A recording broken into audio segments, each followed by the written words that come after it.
ஏசாயா எழுதின தீர்க்கதரிசன புஸ்தகம், ஏசாயா எழுதின தீர்க்கதரிசன புஸ்தகம் 44ஆம் அதிகாரம். ஏசாயா தீர்க்கதரிசன புஸ்தகம் 44ஆம் அதிகாரம் 21ஆம் வசனத்தை நான் வாசிப்போம்.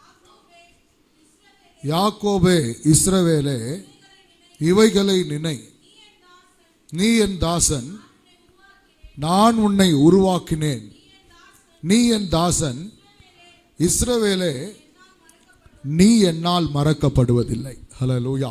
கர்த்தருடைய வாக்குத்தத்தம் நாம 1ஆம் தேதி, அதாவது முதல் நாளிலே தேவன் நமக்கு தந்த அந்த உபாகம் புஸ்தகத்தில் இருக்கிற வாக்குத்தத்தத்தை நாம் தியானித்தோம். கர்த்தர் தமது ஜனத்தின் மேலும் ஜாதிகள் தேசத்தின் மேலும் கிருபை உள்ளவராவார் அப்படின்ற வசனத்தை தியானித்தோம். இந்த வருஷத்தில் கர்த்தர் செய்ய போகிற சில காரியங்களை நான் உங்களுக்கு அறிவித்தேன். இன்றைக்கும் இது முதல் வாரமாக இருக்கிறபடினாலே வாக்குத்தத்தத்தை நான் உங்களுக்கு சொல்லி ஜெபிக்க விரும்புகிறேன். நீ என்னால் மறக்கப்படுவதில்லை.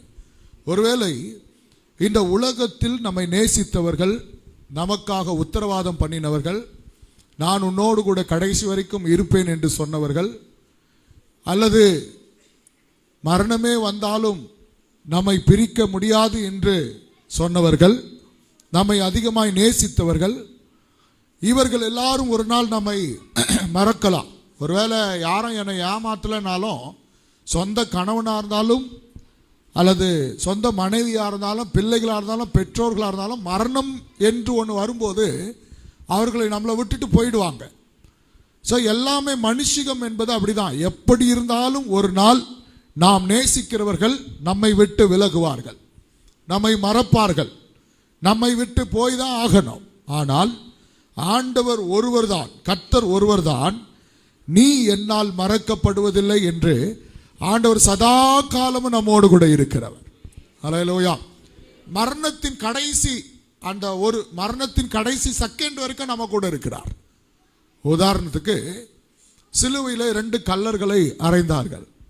அதில் ஒரு கல்லன் அந்த கடைசி மரண தருவாய் வரைக்கும், சாகிற வரைக்கும் அங்கே அவன் ஆண்டவரோடு கூட இருந்தான். அந்த கடைசி செகண்ட்ல கூட இரக்கத்தை பெற்றுக்கொண்டான். அப்போ மரணம் வரைக்கும் நம்மோடு கூட இருக்கிறவர் ஆண்டவராகிய தேவன், நாமை நேசிக்கிற கர்த்தர். அப்படி மரணம் வந்த பிறகும் யார் இருக்குதுன்னா அதுக்கப்புறமா அவர் தான். ஹல்லேலூயா சொல்லுவோம். மரணம் என்பது ஒரு செகண்ட், ஒரு நொடி தான். என்னதான் அடிப்பட்டு வேதனைப்பட்டு கஷ்டப்பட்டு போராடினார் அவரு, அப்புறம் செத்து போயிட்டாருன்னு வாங்க, அந்த சாவரார் பார்த்தீங்கன்னா அந்த மரணம் என்பது ஒரு செகண்ட் தான். இந்த பூமியில் அந்த உயிர் பிரிது பார்த்தீங்கன்னா அந்த ஒரு செகண்ட் தான் மரணம். அந்த ஒரு செகண்டு மரணம் நம்மை தேவன் அந்த ஒரு செகண்டுக்கு அப்புறம் ஒன்று, ஒரு தேவ பிள்ளையாக இருந்தால் பரலோகத்தில் கண்ணை திறப்போம், இல்லை ஆண்டவருடைய பிள்ளையாக வாழலைன்னா நரகத்தில் கண்ணை திறப்போம். ஒரு செகண்ட் தான் இந்த பூமிக்கும் பரலோகத்துக்கும் இருக்கிற அந்த டிஸ்டன்ஸ், அந்த டைமிங். ரொம்ப தூரம் பறந்தெல்லாம் போக மாட்டோம், ஒரே செகண்ட் தான். மரணம் வந்த உடனே ஒரு செகண்ட்ல, அடுத்த செகண்டு நாம் கண்களை பரலோகத்தில் திறப்போம், அங்கேயும் கர்த்தர் நம்மோடு கூட இருப்பார். ஆனால் தான் கர்த்தர் நம்மை எப்போது நம்ம கூட இருக்கிறவர். பைபிளில் ஒரு வசனம் எழுதப்பட்டிருக்கிறது, இமைப்பொழுது நான் உன்னை கைவிட்டேன், ஆனாலும் உருக்கமான இரக்கங்களினால் உன்னை சேர்த்து கொள்வேன். கைவிட்டேன் என்கிற வார்த்தை சில இடங்கள்ல தான் இருக்குது. அது ரூல் படி, அதாவது பைபிளில் நீ என்னை தேடுவீர்களானால் கண்டடைவீர்கள், நீங்கள் என்னை விட்டுட்டா நான் உங்களை விட்டுடுவேன். அப்படின்னா ஆண்டவரால் விட முடியாது, அது பிரமாணத்திலே இல்லை. கர்த்தர் நம்மளை கை விடுவார் அப்படின்ற பிரமாணம் அந்த ஆண்டவருடைய அகராதியிலே இல்லை. அதனால்தான் நீங்க என்னை விட்டா நான் விட்டுருவேன், மற்றபடி ஆண்டவர் நம்மளை கைவிடுகிறவர் அல்ல. அப்ப இங்க பைபிள் வசனம் சொல்றது, இமைப்பொழுது நான் உன்னை கைவிட்டேன். அப்ப இமைப்பொழுது கைவிடுவாரா? இமைப்பொழுது நான் உன்னை கைவிட்டேன், ஆனாலும் உருக்கமான இரக்கங்களினால் உன்னை சேர்த்துக் கொள்வேன். அப்ப அந்த இமைப்பொழுது நான் உன்னை கைவிட்டேன் என்கிற வார்த்தை யாரை குறித்து எழுதப்பட்ட தீர்க்கதரிசன வார்த்தைனா இயேசு கிறிஸ்துவை குறித்து. ஹல்லேலூயா. இயேசு கிறிஸ்துவை குறித்து நிறைய தீர்க்கதரிசனங்கள் ஏசாயா புஸ்தகத்தில் எழுதப்பட்டிருக்கிறது. அவருடைய முகம் அந்த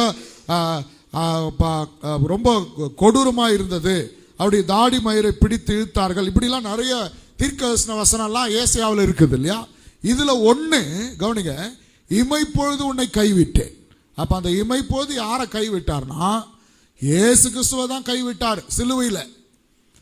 அந்த இமைப்பொழுது கூட கைவிடாத ஒரு ஆசீர்வதிக்கப்பட்ட ஆள் யாருன்னா நீங்களும் நானும் தான்.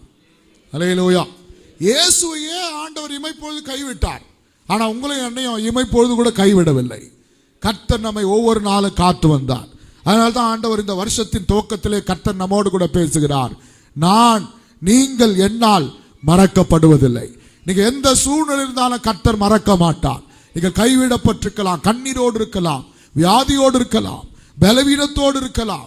தேவ பிள்ளைகளை எந்த சூழ்நிலையிலும் கர்த்தர் உங்களை கைவிடாமல் ஆண்டவர் உடனே உங்க கரத்தை பிடித்து ஆண்டவர் உங்களை தூக்கி விடுவதற்கும் பலப்படுவதற்கும் உங்களை ஆசீர்வதிப்பதற்கும் அவர் வல்லமையுள்ள தேவனா இருக்கிறார்.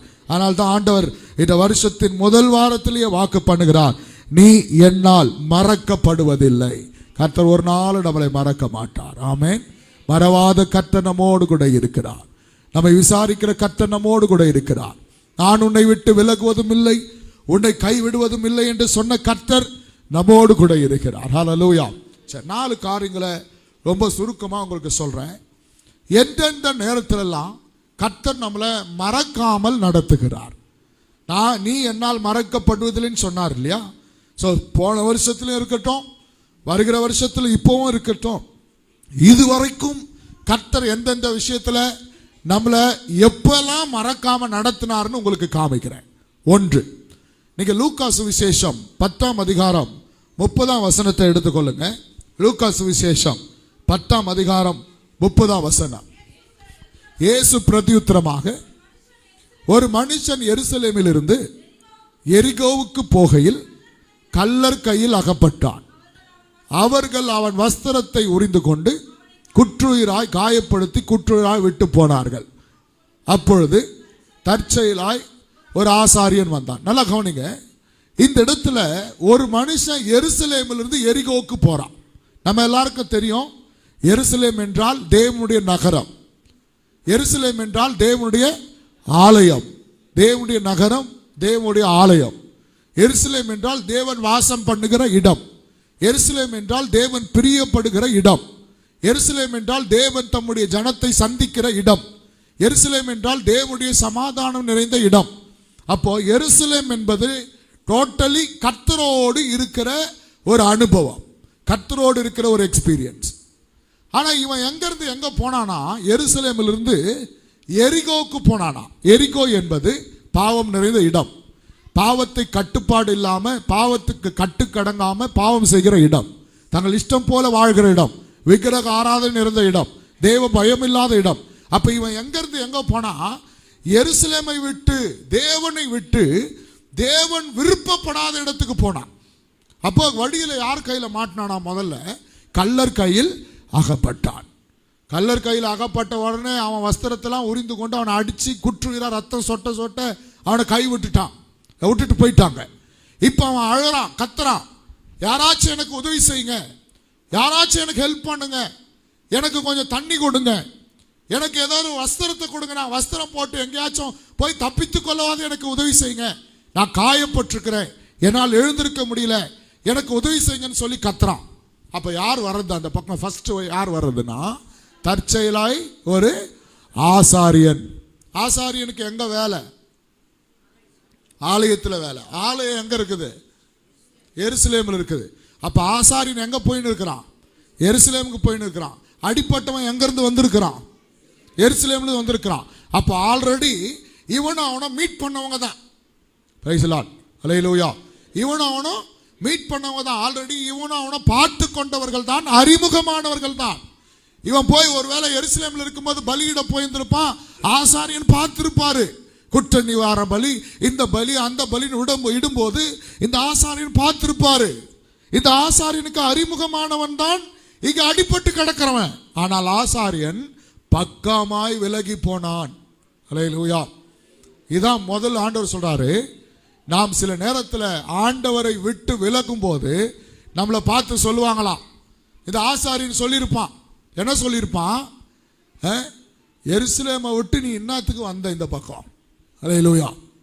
எருசலேமை விட்டு எதுக்கு வந்த? வந்ததுனால தான் அடிபட்டு கிடக்கிறேன். ஜெபம் பண்ண சொன்ன பண்ணியா, ப்ரேயருக்கு வான்னு எத்தனை முறை நானாக இருந்தால் கூட சொல்லுவேன். அல்லேலூயா சொல்லுவான். அல்லேலூயா. ப்ரேயருக்கு வான்னு எத்தனை முறை கூப்பிட்டுக்கிறேன். அதனால தான் அங்கெல்லாம் போவாதன்ன. கேட்டியா, இப்போ கை கால் வஞ்சிருக்குது, இப்போ இப்படி ஆயிருக்குது, இப்போ அப்படி ஆயிருக்குதுன்னு சொல்லியிருப்பேன். அன்னைக்கு ஆசாரியன் அப்படி தான் சொல்லியிருப்பான். ஏன்பா எருசலேமை விட்டு எதுக்கு போன, எதுக்கு போன, அதனால தான் நீ இப்படி இருக்கிற, எனக்கு எதுக்கு வம்பு, நான் உனக்கு உதவி செய்ய போய் யாராச்சும் என்ன வந்து அடிச்சு என் வஸ்திரத்தை உறிந்து கொண்டு போறதை விட எனக்கு வேலை இருக்குது, ஊழியம் தான் எனக்கு முக்கியம். அல்லேலூயா சொல்லுவோம். இவர் எங்க போறாரு? ஊழியம் செய்ய போறாரு எருசலேமுக்கு. ஊழியம் தான் எனக்கு முக்கியம், கர்த்தர் தான் எனக்கு முக்கியம். நான் ஆசாரியனா இருக்கிறேன், உன்னை தொட்டா தீட்டு, எனக்கு இந்த பிரச்சனையே வேணாம். ஒதுங்கி போயிட்டான். தெரிந்தவர்களா இருந்தாலும் இந்த காலத்தில் ஒதுங்கி போவார்கள். நம்மை குற்றப்படுத்தி, நீ செய்த தப்புனால தான் இப்படி இருக்கிற, நீ செய்த பாவத்தினால தான் இப்படி தண்டனை அனுபவிக்கிற, நீ செய்த பாவத்தினால தான், நீ ரொம்ப கேர்லெஸ்ஸா இருந்ததுனால தான், நீ ஜெபிக்காததுனால தான், நீ பைபிள் படிக்காதனால தான் உன் வாழ்க்கை உன் நிலைமை இப்படி இருக்குதுன்னு சொல்லி உலகம் சொல்லும். அறிமுகமானவர்களா இருந்தாலும் ஒதுக்கி போவார்கள், தெரிந்தவர்களா இருந்தாலும் ஒதுக்கி போவார்கள். ஆனால் அந்த இடத்துல 2 பேர் தெரிஞ்சவன், ஆசாரியனும் தெரிந்தவன், லேவியனும் தெரிந்தவன், 2 பேரும் விலகி போனாங்க. தெரியாத ஒரு நபர் வந்தார். அல்லேலூயா சொல்லுவான். அவர் தான் நல்ல சமாரியன். அவர் வந்து இவன் காயங்களை கட்டி, அவன் மேல் மனதுருகி கிட்ட வந்து அவன் காயங்களில் எண்ணெயும் திராட்சரசத்தையும் வார்த்து அவன் காயங்களை கட்டி அவனை தன் சுய வாகனத்தின் மேல் ஏற்றிக்கொண்டு சத்திரத்தில் கொண்டு போய் விட்டு, இவனை பராமரித்துக் கொள்ளுங்கள், இவனுக்காக ஏதாகிலும் அதிகமாய் செலவானால் நான் திரும்ப வரும்போது கொடுப்பேன். இதுதான் ஆண்டவருடைய அன்பு.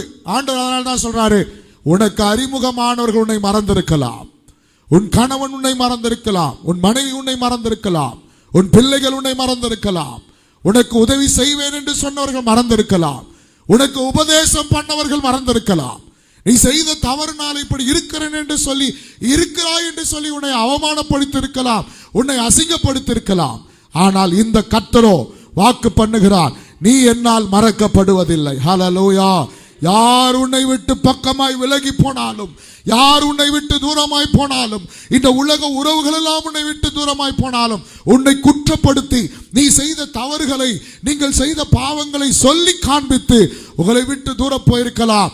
ஆண்டவருடைய ஆகிய கர்த்தர் இந்த வருஷத்துல நீ என்னால் மறக்கப்படுவதில்லை, நீ பாவம் செய்து தூரமே போயிருந்தாலும் உனக்கு ஒரு புது வாழ்க்கையை தருகிறேன், உனக்கு ஒரு மறுவாழ்வை தருகிறேன், மறுபடியும் நீ எழுந்திருக்கக்கூடிய சான்ஸ் உனக்கு தரேன்னு சொல்லி கர்த்தராகி கர்த்தர் நம்மை தேடி வருகிறார். ஹல்லேலூயா. கர்த்தராகி தேவன் நம்மை தேடி வருகிறார். காரணம், நீ என்னால் மறக்கப்படுவதில்லை. ஸோ இந்த உலகம் அப்படிதான். எல்லாருமே நாம் செய்த தவறுகள், சில நேரத்தில் எருசலேமை விட்டு எரிக்கோ போகும்போது யாராக இருந்தாலும் நம்மளை குற்றப்படுத்துவாங்க. நீ செய்தது தப்புப்பா, ஜெபம் பண்ணியிருக்கணும், சர்ச்சுக்கு போகிற நேரத்தில் அங்கே போய் சுற்றி இருக்கக்கூடாது. உண்மைதான். ஆனாலும் அதன் மத்தியில் ஒரு இரக்கம் காணப்படுது இல்லையா? அதுதான் கர்த்தருடைய இரக்கம். 1000 தலைமுறைக்கு இரக்கம் பாராட்டுகிற கர்த்தர். மலைகள் விலகினாலும், பர்வதங்கள் நிலை பெயர்ந்தாலும், என் கிருபை உன்னை விட்டு விலகாமலும், என் சமாதானத்தின் உடன்படிக்கை நிலை பெயராமலும் இருக்கும் என்று சொன்ன கர்த்தர் நம்ம கூடவே இருந்து நம்மை மறக்காம நடத்துவதற்கு வல்லமையுள்ள தேவனா இருக்கிறார். ஹல்லேலூயா. போன வருஷத்துல யாரெல்லாம் பக்கமா விலகி போனாங்கன்னு கவலைப்பட்டீங்களோ, யாரெல்லாம் என்னை கண்டுகொள்ளலன்னு கவலைப்பட்டீங்களோ, யாரெல்லாம் எனக்கு உதவி செய்வேன் என்று சொல்லி செய்யாமல் போனார்கள் என்று கவலைப்பட்டீர்களோ, யாருடைய அன்பை நீங்கள் இழந்தீர்களோ, கர்த்தர் சொல்றாரு, நீ என்னால் மறக்கப்படுவதில்லை. கர்த்தர் அவைகளுக்கு ஈடு செய்ய வல்லமையுள்ள தேவனா இருக்கிறார். ஹல்லேலூயா. அவன் போய் சத்திரத்தில் விட்டுட்டார். உன்னை பராமரிக்கிறதுக்கும் உனக்கு ஒரு நல்ல லைஃப், உன்னை பாதுகாப்பதற்கும் ஒரு சத்திரம் இருக்குது இல்லையா, அது சத்திரத்தில் கொண்டு போய் விடுகிறன்னு விட்டார். விட்டு அவர் சொல்றார், 2 பணத்தை எடுத்து கொடுத்தாராம். கொடுத்துட்டு சொல்றாராம், இன்னும் அதிகமாக ஏதாவது உனக்கு செலவானால் நான் திரும்ப வரும்போது தருவேன். இதுதான் கர்த்தருடைய அன்பு. ஸோ ஆண்டவர் சொல்றார், நீ என்னால் மறக்கப்படுவதில்லை. ஹல்லேலூயா. இரண்டாவது, கர்த்தர் எந்த சூழ்நிலையில நம்மளை மறக்காமல் நடத்துகிறார். யோவான் எழுதின சுவிசேஷம் 5ஆம் அதிகாரம். யோவான் எழுதின சுவிசேஷம் 5ஆம் அதிகாரம் 5ஆம் வசனத்திலிருந்து வாசிங்க. நமக்கு ரொம்ப அறிமுகமான பகுதி, அடிக்கடி தியானிக்கிற பகுதி. படிங்க. 38 வருஷம் வியாதி கொண்டிருந்த ஒரு மனுஷன் அங்கே இருந்தான். படுத்திருந்த அவனை இயேசு கண்டு அவன் வெகு காலமாய் வியாதிஸ்தன் என்று அறிந்து அவனை நோக்கி சொஸ்தமாக வேண்டும் என்று விரும்புகிறாயா என்று கேட்டான். அதற்கு வியாதிஸ்தன் என்ன சொல்றான் கவனிங்க. 38 வருஷமா படுத்த படுக்கையா இருக்கிறவன நேரடியா இயேசு போய் சந்தித்து இயேசு கிறிஸ்து கேட்கிறாரு, நீ சுகம் பெற்றுக்கொள்ளணும்னு விரும்புறியா? ஒன்று விரும்புறேன்னு சொல்லணும், இல்லைன்னா வேண்டான்னு சொல்லணும். ஆனால் இவன் என்ன சொல்றான், ஆண்டவரை தண்ணீர் கலக்கப்படும் போது என்னை குளத்தில் கொண்டு போய் விடுகிறதுக்கு இவன் எதிர்பார்ப்பெல்லாம் மனுஷன் எனக்கு உதவி செய்வான், மனுஷன் எனக்கு உதவி செய்வான், சொந்த பந்தம் எனக்கு உதவி செய்யும். ஏன் இவன் எதிர்பார்ப்பு இப்படி இருந்துச்சுன்னா கவனிங்க. இப்படி இமேஜின் பண்ணலாம், நாமளே ஒரு சும்மா கண்டிப்பாக நடக்கிறது தான். 38 வருஷமா படுத்திருக்கிறான். குளத்தை பெதஸ்தா குளத்தை சுற்றிலும் எத்தனை மண்டபங்கள் இருந்தது? 5 மண்டபங்கள் இருந்தது. இப்போ இவன் முதலாவது மண்டபத்தில் படுத்திருக்கிறான்னு வச்சுக்கோங்க. இவன் சொல்லுவான், இல்லை 5வது மண்டபத்தில் படுத்திருக்கிறான். இவன் சொல்லுவான், புதுசாக வரவனுக்கு, புதுசாக வர வியாதிஸ்தனுக்கு சொல்லுவான், ஏன்பா 3வது மண்டபத்தில் படுத்துக்க, இங்கே 4வது மண்டபம் ஃபுல்லாக இருக்குது, இல்லை 2வது மண்டபம் ஃபுல்லாக இருக்குது, 3வது மண்டபத்தில் படுத்துக்க சொல்லியிருப்பான். புதுசாக வரவனை இவன் கைட் பண்ணியிருப்பான், இந்த மண்டபத்தில் போய் படுத்துக்க. தேவதூதன் எப்போ வருவான்? ஏன்னா 38 வருஷமாக பார்க்குறான்ல, 38 வருஷமாக யாரை பார்க்குறது? இவன் தேவதூதன் இறங்கி வர்றதை பார்க்குறான் இல்லையா? இவன் சொல்லியிருப்பான், தேவதூதன் இறங்கி இப்படி தான் வருவார், குளம் கலக்கப்படும் போது இந்த சத்தம் கேட்கும், குளம் கலக்கினோடனே அனௌன்ஸ்மெண்ட் பண்ணுவாங்க, வாங்கப்பான்னு. யார் முதல் இறங்குறாங்களோ அவங்களுக்கு தான்ப்பா சுகம் கிடைக்கும், உஷாராயிரு அப்படின்னு சொல்லி வரவங்களுக்கெல்லாம் அறிவுரை சொன்னவன் தான் இந்த 38 வருஷமா படுத்திருக்கிறவன். வரவங்களுக்கெல்லாம் அறிவுரை சொன்னவன், அநேகரை கைட் பண்ணவன், அநேகரை வழி நடத்தினவன், அநேகருக்கு உதவி செய்தவன், எல்லாருக்கும் உதவி செஞ்சவன். இவனுக்கு அப்புறமா வந்தவெல்லாம் சுகம் பெற்றுக்கொண்டான். இவன் யாருக்கெல்லாம் அட்வைஸ் பண்ணானோ, இவன் யாருக்கெல்லாம் அட்வைஸ் பண்ணானோ அவன்லாம் நல்லா ஆயிட்டான். அல்லேலூயா சொல்லுவான். இவன் யாரெல்லாம் வழி நடத்தினானோ அவன் மேன்மை அடைஞ்சிட்டான், அவன் உயர்ந்துட்டான். சரி, அவன் தான் நல்லா ஆயிட்டானே, இவனுக்கு யாரும் இல்லை. ஏன்பா இவன்கிட்ட வந்து சொல்லியிருப்பான், ஏன்பா நீ மட்டும் அந்த மண்டபத்தில் படுன்னு சொல்லலைன்னா நான் மிஸ் பண்ணியிருப்பேன் தேவதூதனை. நீ தான் என்னை கரெக்டாக அங்கே இருக்க சொன்னேன், கரெக்டான நேரத்தை சொன்னேன், இன்னைக்கு நான் நல்லா ஆயிட்டேன்ப்பா அப்படின்னு பாய் சொல்லிட்டு போயிட்டான். அல்லேலூயா சொல்லுவோம். அல்லேலூயா. என்ன பண்ணியிருக்கணும்? உனக்கு யாரும் இல்லை, சரி நான் ஒரு 4 நாள் வெயிட் பண்ணுறேன், இதுக்கு நடுவில் தேவதூதன் வந்து கலக்கனா நான் உன்னை கூட்டின்னு போய் விடுறேன். அல்லேலூயா. நான் உன்னை கூட்டின்னு போய் விடுறேன், ஒன்றும் கவலைப்படாத அப்படின்னு யாருன்னா உதவி செய்வாங்க பார்த்தா அவன் சுகம் பெற்று அவன் ஓடிட்டான். யாரெல்லாம் இவன் உதவி செஞ்சானோ அவன்லாம் மேலே போயிட்டான், யாரெல்லாம் இவன் ஹெல்ப் பண்ணானோ அவன்லாம் மேலே போயிட்டான். சில நேரத்தில் நம்ம கூட சொல்லுவோம், இப்படி அப்ளிகேஷன் போடு, ஃபாரின் போகிறதுக்கு இந்த வழியை முயற்சி பண்ணு, அங்கே போ, இவங்கள பாரு, இந்த ஏஜென்ட்டை பாரு, அந்த ஏஜென்ட்டை பார்த்து அவன் ஏமாத்திடுவான், இந்த ஏஜென்ட்டை பாரு, எல்லாம் நம்ம ஹெல்ப் பண்ணுவோம், நம்ம அட்வைஸ் பண்ணுவோம். அவன் போயிடுவான், போயிட்டு வெளிநாடுலாம் போயிட்டு நல்லா வாழ்ந்து நல்லா இருக்கும்போது அதுக்கப்புறம் நமக்கு ஒரு ஃபோன் கூட வராது. அல்லேலூயா சொல்லுவான். இது போல அநேகருடைய வாழ்க்கைக்கு ஏணியா இருந்திருக்கலாம். அவர்கள் ஏதாச்சும் உதவி செய்வாங்க, நாம எதிர்பார்த்து கொண்டிருக்கலாம், நம்மளை கைட் பண்ணுவான், நமக்கு எதனா ஹெல்ப் பண்ணுவான், நமக்கு எதனா அவன் ரெக்கமெண்ட் பண்ணுவான் அப்படின்னு நாம பார்த்து கொண்டு வந்திருப்போம். ஆனால் யாரும் எந்த உதவியும் செய்யல. ஆனால் கர்த்தர் இவனை நேரடியாய் தேடி வந்தார். அல்லேலூயா. இதுல ஒரு கால்குலேஷன் பண்ணுங்க. இவன் எத்தனை வருஷமா கொலத்தண்டையில் படுத்திருக்கிறான்? சொல்லுங்க ஆண்டி, எத்தனை வருஷமா படுத்திருக்கிறான்? 38 வருஷமா. இயேசு கிறிஸ்து எத்தனை வருஷம் பூமியில் வாழ்ந்தாரு? 33.5, 33 வருஷம். இப்ப யாரு சீனியர்? வியாதிஸ்தன் தான் சீனியர். இயேசு கிறிஸ்து பரலோகத்திலிருந்து இறங்கி வரத்துக்கு முன்னாடியே யார் வியாதிஸ்தனா இருக்கிறது? இவன் 38 வருஷமா வியாதிஸ்தனா இருக்கிறான்ல, அவர் வரத்துக்கு முன்னாடியே இவன் வியாதிஸ்தனா இருக்கிறான். அப்ப இயேசு பரலோகத்தில் இருக்கும் போது யாரை பார்த்திருக்கிறாரு? இவனை பார்த்திருக்கிறார். 38 வருஷமா படுத்த படுக்கையா இருக்கிறான்ல, இவனை பார்த்திருக்கிறார்.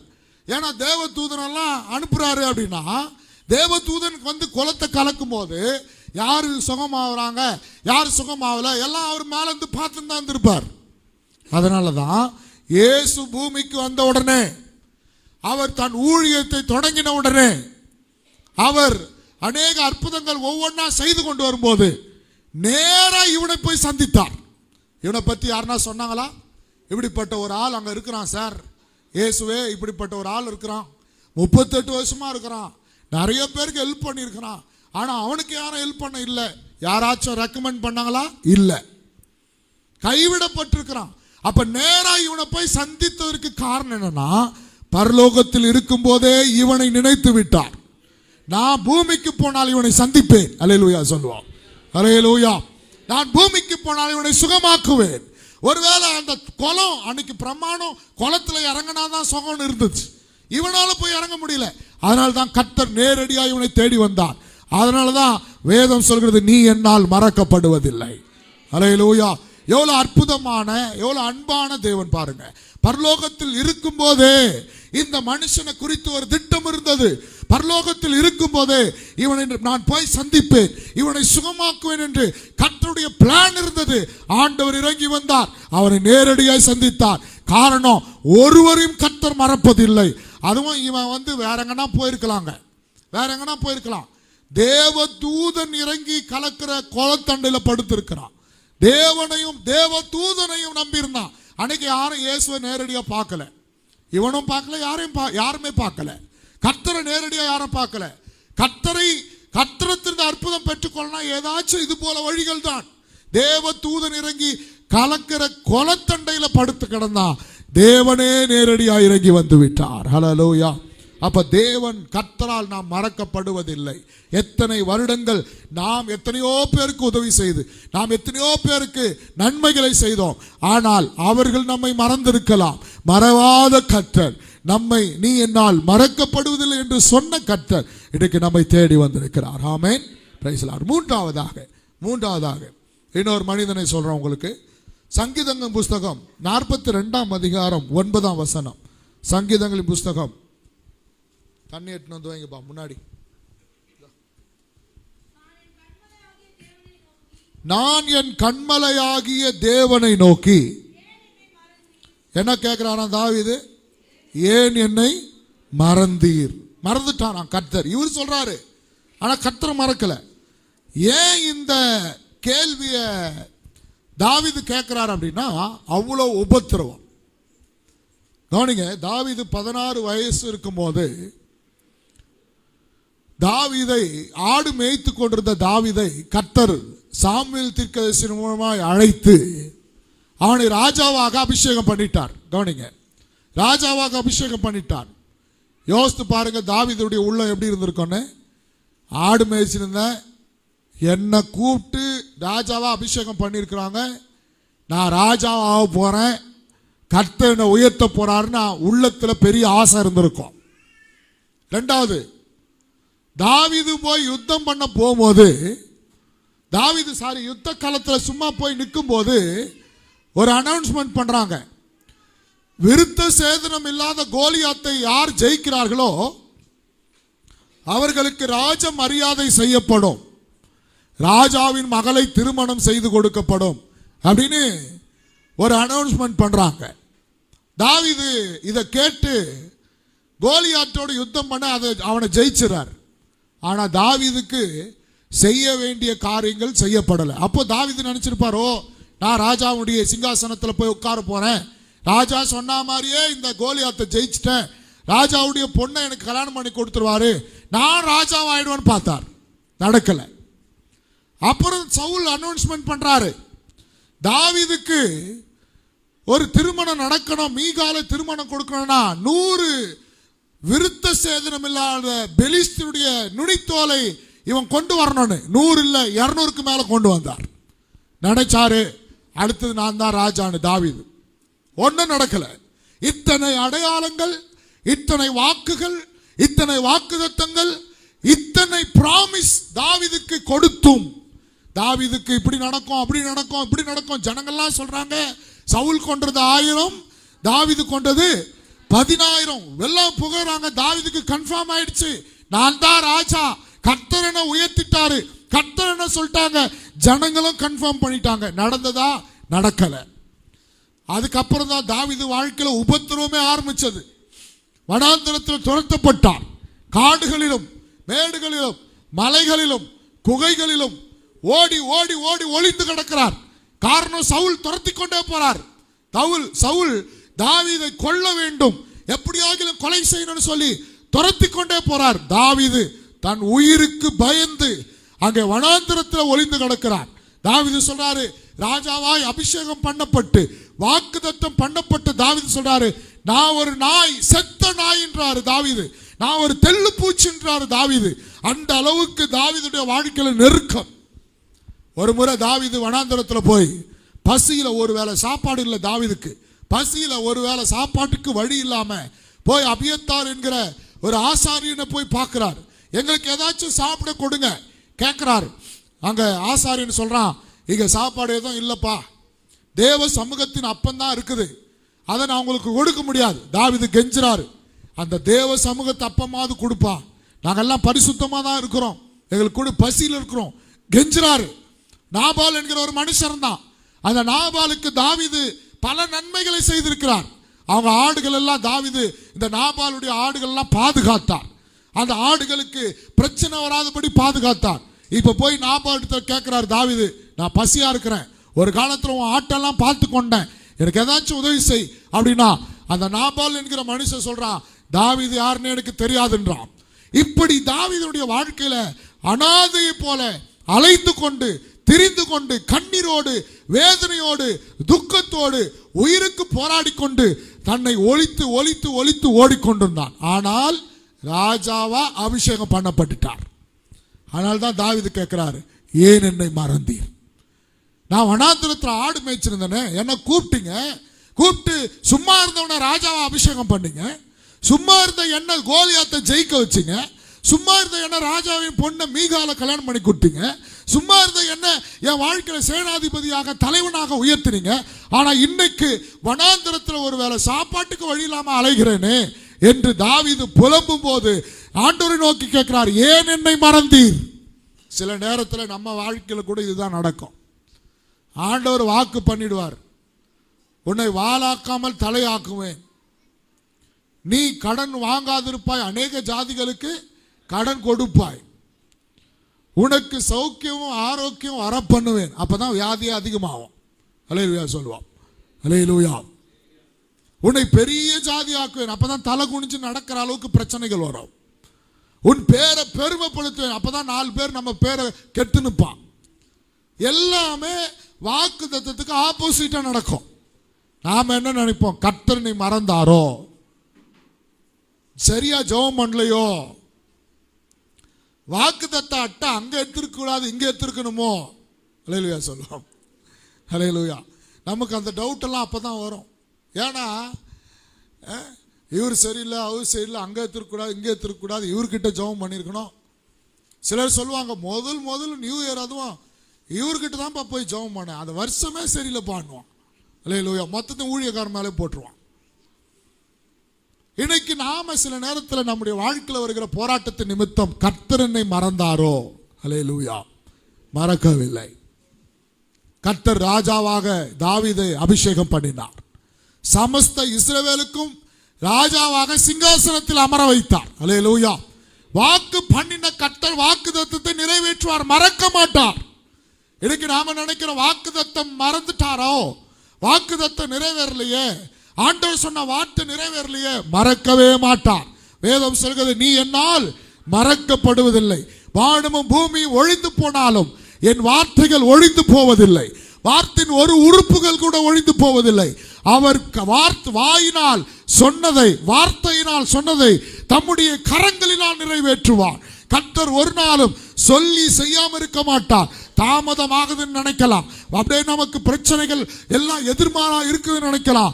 ஆனாலும் கர்த்தர் சொன்னதை செய்யும் அளவும் நான் உன்னை விட்டு விலகுவதும் இல்லை, உன்னை கைவிடுவதும் இல்லை என்று சொன்ன கர்த்தர் ஒரு நாள் நம்மை மறக்காமல் வழி நடத்துவதற்கு வல்லமில்லை தேவனா இருக்கிறார். அல்லேலூயா. உபத்திரம் வந்தாலும் பிரச்சனை வந்தாலும் பாடுகள் வந்தாலும் இன்னும் உயிரோடு தானே இருக்கிறோம். அப்ப இதுக்கு என்ன அர்த்தம்னா, கர்த்தர் நம்மளை விட்டு விலகலன்னு அர்த்தம். இன்னும் உயிரோடு இருக்கிறோம்னா என்ன அர்த்தம்னா, கர்த்தர் இன்னும் நம்முடைய வாக்குத்தத்தத்தை நினைவில் தான் வைத்திருக்கிறார் என்று அர்த்தம்.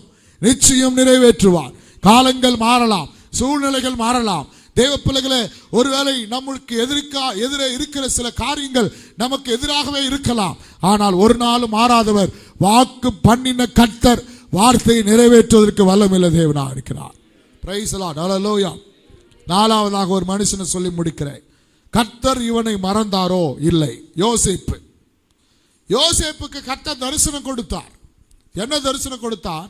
இவன் அரிக்கட்டு நிமிர்ந்து நிற்கிறது போலவும் 11 பேருடைய அரிக்கட்டுகளும் இவனை வணங்குகிறது போலவும் கர்த்தர் தரிசனம் கொடுத்தார். தன்னோடு பிறந்த 11 பேரும் இவனை யோசேப்பின் மேல கோபம் அடைந்தார்கள். ஒரு நாள் யோசேப்பு தன் சகோதரர்களை விசாரிப்பதற்காக சாப்பாடு எடுத்துக்கொண்டு போறார். அவன் தூரத்தில் வரும்போது இந்த 11 பேரும் பேசிக்கொள்றான். சொப்பனக்காரன் வரான், அவனை இன்னைக்கு கொன்று போடுவோம், அவன் சொப்பனம் எப்படி நிறைவேறுதுன்னு பார்க்கலாம். 11 பேரும் பேசிக்கொள்றான். யோசேப்பு வந்த உடனே அவன் வஸ்திரங்களை உரிந்து கொண்டு தண்ணி இல்லாத குழியில போட்டாங்க. ஹல்லேலூயா. தண்ணி இல்லாத குழியில போட்டாங்க. ஆதியாகமம் புஸ்தகம் எடுங்க. ஆதியாகமம் புஸ்தகம் 37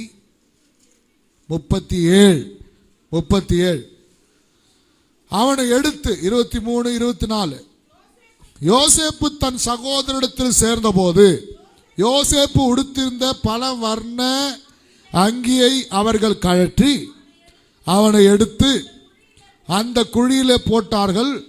அது தண்ணீர் இல்லாத வெறும் குழியா இருந்தது. அதனுடைய அந்த குழியினுடைய அளவு 55 அடி ஆழம். ஹல்லேலூயா. 20 முழம், 55 அடி ஆழம்.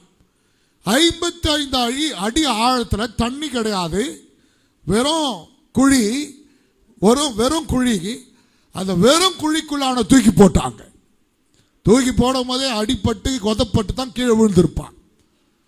யோசேப்பு குழியிலிருந்து நினைச்சிருப்பார், 11 அரிக்கட்டுகளும் என்னை வணங்கணும் கர்த்தர் சொன்னாரு, எனக்கு தரிசனம் தந்தாரு, ஆனா இன்னைக்கு குழியில கிடக்கிறேன். ஹல்லேலூயா. அடுத்தது ஒருத்தன் ஐடியா கொடுக்குறான் 11 பேர்ல. என்ன ஐடியா கொடுக்குறான்? இவனை எதுக்கு இந்த குழியில விடுறது? அதோ மீதியானர்கள் வருகிறார்கள். அவங்க ஏலம் எடுத்து மனுஷர்களை விலைக்கு வாங்குறவங்க, அடிமைகளை வாங்குறவங்க. இவனை எடுத்து பணத்துக்கு வித்துடலாம், இவனை எதுக்கு வேஸ்டா குழியில போடுறது அப்படின்னு சொல்லி மீதியானுடைய கையில வித்தாங்க. மீதியானியர் அவனை போர்த்திபாரின் கைக்கு விட்டான். போர்த்திபார் தன் வீட்டில் அடிமையா வைத்து கொண்டிருந்தான். அடிமையா இருக்கும்போது வீட்டு வேலை செய்யும் போது யோசேப்பு யோசித்திருப்பாரு, கர்த்தர் என்ன உயர்த்துறன்னு சொன்னாரு, இப்ப வீட்டை தொற்றுனுக்கிற, பாத்திரம் கழுவின்னு இருக்கிற, இதுதான் உயர்வா நினைச்சிருப்பாரு. ஹல்லேலூயா. சரி, அதோட முடிஞ்சுச்சா? போர்த்திபாரின் வீட்டில் செய்யாத பாவத்துக்கு பழி அவன் மேல போட்டு அவன் பாவம் செய்தான்னு சொல்லி வீண் பழியை யோசேப்பு மேல சுமத்துனாங்க. தூக்கின்னு போய் ஜெயிலில் போட்டாங்க. ஜெயிலில் என்ன பிரியாணியா போட்டிருப்பான், ஜெயிலில் என்ன நல்லபடியா வர வச்சிருப்பான், அடின்னு அடிச்சிருப்பாங்க, உபத்திரப்படுத்திருப்பாங்க. சிறைச்சாலையில் இருக்கும்போது யோசேப்பு நினைச்சிருப்பாரு, கர்த்தர் தரிசனம் கொடுத்தாரு, ஆனா இப்படி நடக்குதுன்னு. ஏறக்குறைய 13 வருஷம் உபத்திரவத்தை அனுபவிச்சார் யோசேப்பு. பாடுகள், நிந்தைகள், நடுவில் சின்ன சின்ன உயர்வுகள் வந்தாலும், சின்ன சின்ன ஆசீர்வாதம் வந்தாலும் கர்த்தர் சொன்னது நடக்கல இன்னொன்னு சொல்லி காத்து கொண்டிருந்தார். 13 வருடத்தின் முடிவில் ஒரு சூழ்நிலை வந்தது. பார்வோன் யோசேப்பை அழைப்பித்தான். யோசேப்பு போய் பார்வோனுக்கு முன்பாக நின்றான். அவன் சொப்பனத்துக்கு பதில் சொன்னான். யோசேப்பை பார்வோன் அந்த தேசத்தில் சிங்காசனத்தில் அமர பண்ணினான். ஹல்லேலூயா. இன்னும் கூட தரிசனம் நிறைவேறல. சிங்காசனத்தில் போய் உட்கார்ந்து ஒரு நாடே யோசேப்பு பேச்சு தான் கேட்குது. கவனிங்க, ஒரு நாடே யோசேப்புடைய பேச்சை தான் கேட்குது. வேதம் சொல்லுது, இந்த தேசத்துல ஒருவனும் யோசேப்புடைய உத்தரவு இல்லாம கையாசைக்கூடாது, காலாசைக்கூடாதுன்ற அளவுக்கு ஒரு பெரிய உரிமை, ஒரு பெரிய பதவி யோசேப்புக்கு. ராஜா சொல்லிட்டான், சிங்காசனத்துல மட்டும்தான் நான் சிங்காசனத்தில் ராஜா உட்கார்ந்திருப்பேன், மற்றதெல்லாம் நீதான் அப்படின்ட்டான். இவ்வளவு பெரிய உயர்வு வந்தோம், யோசேப்புடைய தரிசனம் நிறைவேறல. ஹல்லேலூயா. சில நேரத்தில் நமக்கு கர்த்தர் தரிசனம் கொடுத்திருப்பார். பிள்ளைகளை குறித்து, கணவனை குறித்து, மனைவி குறித்து, அல்லது நம்ம எதிர்காலத்தை குறித்து, ஊழியத்தை குறித்து, அல்லது நம்முடைய வாழ்க்கை குறித்து, குடும்பத்தை குறித்து தரிசனம் கொடுத்த கர்த்தர். ஆனா தரிசனம் நிறைவேறல. பாடுகளை கடந்து வந்தோம், கஷ்டங்களை கடந்து வந்தோம். இன்னைக்கு கர்த்தர் ஓரளவுக்கு உயர்த்திட்டாரு, ஆனாலும் தரிசனம் நிறைவேறல. அதற்கு பிறகுதான் ஒரு பஞ்சம் வந்த போது அந்த 11 பேரும் வந்து யோசேப்புடைய காலில் விழறான். ஹல்லேலூயா. யோசேப்புடைய காலில் விழறான். தரிசனம் நிறைவேறிச்சா? நிறைவேறியது. கர்த்தர் ஒரு நாள் மறக்க மாட்டார். தரிசனம் தந்தவர், ஆசீர்வாதத்தை கொடுத்தவர். ஆண்டவர் நம்மோடு சொப்பனத்தில் பேசியிருக்கலாம், கனவுல பேசியிருக்கலாம், ஜெபம் பண்ணும்போது பேசியிருக்கலாம், சில ஊழியக்காரர்கள் மூலமாய் பேசியிருக்கலாம், வேதத்தின் மூலமாய் பேசியிருக்கலாம், சூழ்நிலைகள் மூலமாய் பேசியிருக்கலாம், ஏன் பாட்டு பாடும்போது பாட்டில் இருக்கிற வார்த்தைகள் மூலமாய் பேசியிருக்கலாம். கர்த்தர் என் கூட பேசிட்டாரு, கர்த்தர் எனக்கு உதவி செய்திருவார், கர்த்தர் எனக்கு அற்புதம் செய்திருவார்னு நம்பிக்கையோட போனமே. இன்னும் ஆண்டவர் சொன்னது அந்த தரிசனம், அந்த காரியம் நிறைவேறலைன்னு சொல்லி நினைக்கலாம். நிச்சயம் நிறைவேறும். காரணம், நீ தேவனால் மறக்கப்படுவதில்லை. கர்த்தர் சொன்னால், தரிசனம் தந்தால் தந்ததுதான். நிச்சயம் கர்த்தர் நிறைவேற்றுவதற்கு அவர் வல்லமையுள்ள தேவனாக இருக்கிறார். ஹல்லேலூயா. அது ஊழியமா இருக்கட்டும், குடும்பமா இருக்கட்டும், எதிர்காலமா இருக்கட்டும். சின்ன நம்ம தரிசனம்ன்றது பெரிய வார்த்தை. நான் சொல்றது தரிசனம்ன்றது பெரிய வார்த்தை. உங்க கனவுல பேசியிருக்கலாம், கனவுல பேசியிருக்கலாம், சொப்பனத்தில் பேசியிருக்கலாம். எப்படியோ நாம் அதை நம்பி ஆண்டவருடைய பேசியிருக்கிறாரு, கர்த்தரை உயர்த்துவாரு, கர்த்தரை மேன்மைப்படுத்துவார்னு பல நேரங்களில் ஆசீர்வாதத்தையும் அற்புதங்களையும் நன்மைகளையும் சில காரியங்களை எதிர்பார்த்து கொண்டிருக்கலாம். எதிர்பார்ப்பை நிச்சயம் கர்த்தர் நிறைவேற்றுவார். அது தீமைக்கல்ல, அதை நன்மைக்காகவே கர்த்தர் செய்து முடிப்பார். ஹல்லேலூயா. இந்த வருஷத்தின் துவக்கத்திலே கர்த்தர் சொல்கிறார், நீ என்னால் மறக்கப்படுவதில்லை. ஒருவேளை ஆசாரியன் அறிமுகமானவர்கள் மறந்திருக்கலாம், ஒருவேளை நீங்கள் வழிகாட்டினவர்கள் மறந்திருக்கலாம், ஒருவேளை ஆக்கு பண்ணின ராஜா மறந்திருக்கலாம். கர்த்தருடைய வார்த்தை சொல்லியும் ஆண்டவருடைய வார்த்தைகள் சொல்லப்பட்டும் ராஜா அதை மறந்திருக்கலாம். ஒருவேளை கர்த்தர் தரிசனம் கொடுத்து கர்த்தரே மறந்தாரோன்னு கூட நீங்க நினைச்சிருக்கலாம். ஆனா கர்த்தர் ஒரு நாள் மறப்பதில்லை. ஹல்லேலூயா.